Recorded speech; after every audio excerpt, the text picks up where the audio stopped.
Hello everyone and welcome to Cinderful Gaming. I hope you're all doing well and I hope that you are all fighting that war against the grey.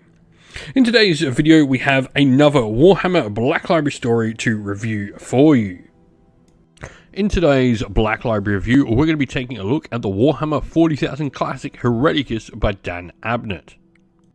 Today's video is sponsored by the Warhammer merch shop. Want to grab some merch for your favourite Warhammer army? You can use our affiliate link down below to grab your next purchase and help support the channel at the same time.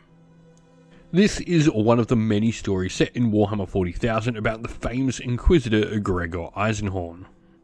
The third story in the series, this book follows on from Xenos and Malleus.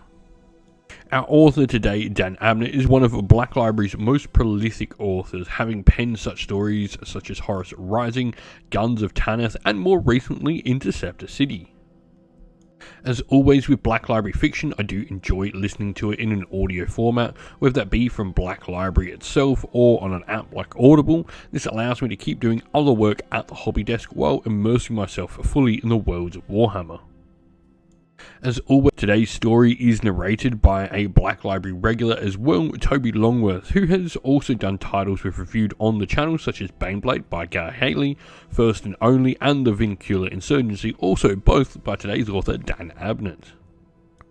Honestly though, I've never got a chance to properly read an Eisenhorn story, having picked up bits and pieces of the fiction in my younger years but never finishing a story, and when Hereticus went up on Audible for sale, I just had to go and grab it and finally check one of these out. Now, I do have to go back and finish up the first two stories. Fair warning, there may be spoilers in the review, completely unintentionally. Like I said, I haven't actually finished the first two. But our story today is focused around an old enemy of Eisenhorn's rising from the dead to challenge him. When the entire network of safe houses, agents, informants, and friends is systematically taken down in one fell attack, Eisenhorn and a handful of his companions are lucky to escape with their lives. We embark upon an adventure of intrigue, betrayal, and discovery to learn exactly who is behind everything that is happening.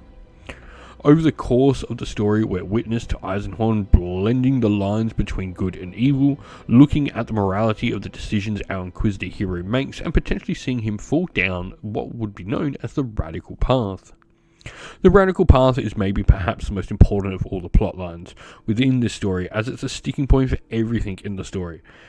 Is it okay to fight chaos using chaos against itself? Is there a line you should not cross when protecting the Imperium? These are questions that we have, needs to answer within the story. For me, I can totally see why people truly love the character.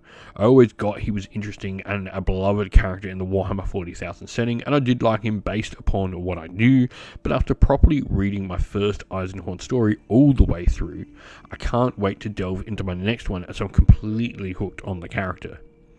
Eisenhorn is a fantastic leader, strong-willed and calculating, always with a plan in his back pocket. He is everything an Inquisitor should be. These traits though can certainly be his downfall, and in the story we do get to experience this all play out and see how he copes. Inquisitors are notable for surrounding themselves with a team of specialists to help them out in any situation, and despite a lot of Eisenhorn's network being wiped out early on in the story, we are still treated to an exciting array of secondary characters in the story, all with their own little storylines to follow.